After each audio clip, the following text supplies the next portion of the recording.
Betul ke? Aveta 200 ni motor berapi.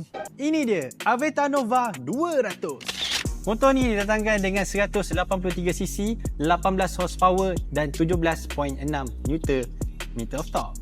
Untuk top speed dia 140, 135.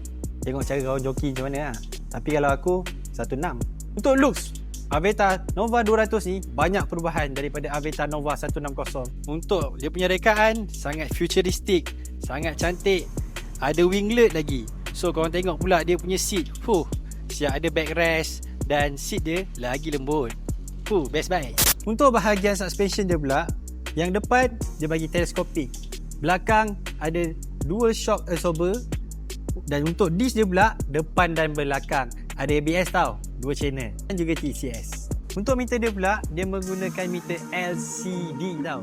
Memang cantik. Tak boring lah kalau kau nak tengok motor ni hari-hari. Jadi abang akak semua macam mana?